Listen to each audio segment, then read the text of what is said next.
Well, hey everybody, Mike Griffith here, and just a quick recap from Kirby Smart's press conference and some availability with a few of the Bulldogs today over there in Butts-Mehre Heritage Hall. Start out with Kirby Smart. He hasn't lost an opener yet, and Kirby had said last week that you expect the unexpected. I mean, that's just a coach that wants to make sure that he covers all the bases, that wants to learn the matchups as the game goes on. Kirby said it's easier to find matchup and scheme matchups once you know the personnel, and Oregon obviously with a lot of new personnel, as well as Dan Lanning as the Ducks head coach. So Kirby, going into this game, not as familiar with the Ducks as he would be some other opponents, but familiar with Dan Lanning to the extent that Kirby said they're actually watching some of their own game film on defense to get ready for the Oregon defense. In fact, one of the Georgia players said it's kind of weird to watch 4 different defenses to get ready for one, but you look at Oregon and they've got a lot of different guys from different places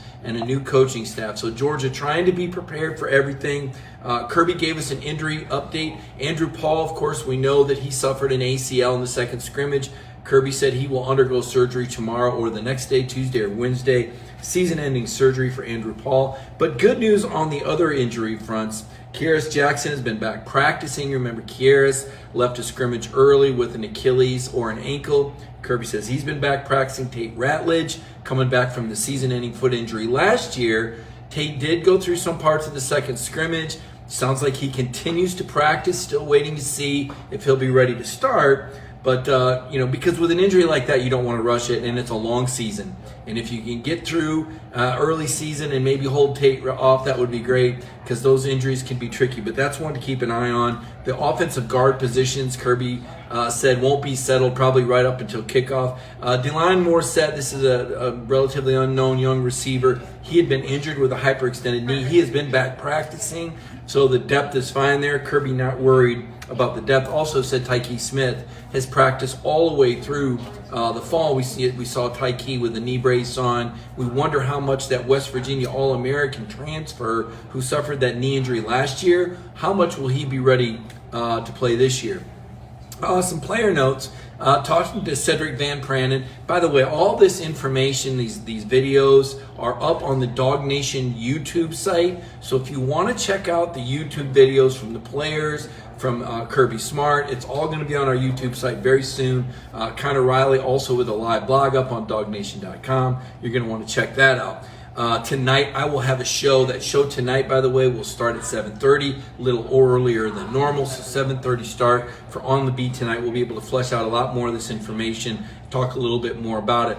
Michael Williams, a guy that everybody's excited about, and why wouldn't they be? Nolan Smith said he was a carbon copy of Trayvon Walker. No pressure there. The number 1 overall pick in the draft, and we're already comparing Michael Williams to him. Thought that was very interesting. Also, Cedric Van Pranen saying Zion Logue. What stood out about him? He said he is the best leader in the defensive line room. We know Jalen Carter, obviously the best player, but kind of a quiet guy, leads more by example, so some insight there. Stetson Bennett, I asked him about his pregame routine. He talked about taking a shower and brushing his teeth, and then listening to some country music. So Stetson was colorful and fun today. I'm looking forward to writing a story about Stetson. Asked him about the pre-snap routine, and you hear what these quarterbacks have to do after they break the huddle in terms of what goes through their minds, what they're looking for in terms of potential play calls, adjustments at the line of scrimmage, protections, reading the coverages, and then reading the receivers as well. As Stetson explained that the extra time that he's had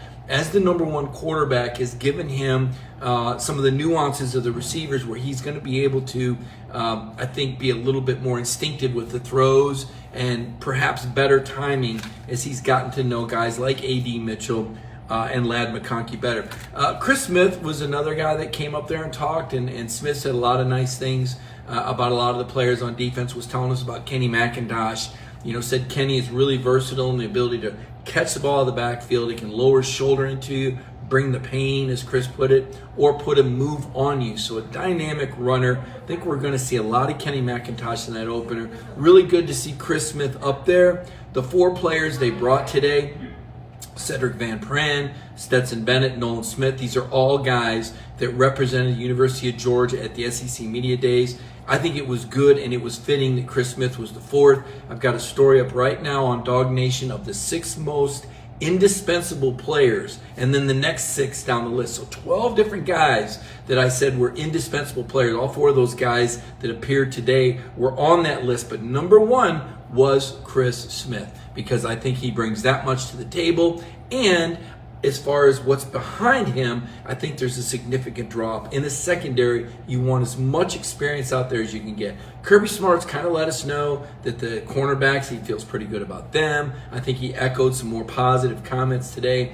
about the linebackers. Kirby said that he wasn't really worried that Dan Lanning had not announced his quarterback yet. Lanning kind of coyly said, I'm not going to tell you when the Oregon, and Kirby said, I don't need, Kirby said he already knows, so he's not too worried about that. And regardless of who they put back there, Kirby said they have a pretty good idea of what they're going to do on offense for the Oregon Ducks. He has a pretty good idea. So thought that was pretty interesting. That's a quick wrap. Just wanted to come to you quickly this afternoon. It's a very busy, big media day. A lot of access today, a lot of interviews, a lot of Kirby Smart. Check it out at dognation.com or go to the Dog Nation YouTube page, and you will see all sorts of videos on there where you can get more information and see those interviews with the players. Also, check out our dognation.com website. Connor Riley with stories up. I'll have stories up. And you can follow me on Twitter at Mike Griffith 32. I'll be back tonight at 7:30 with the On the Beat show, 7:30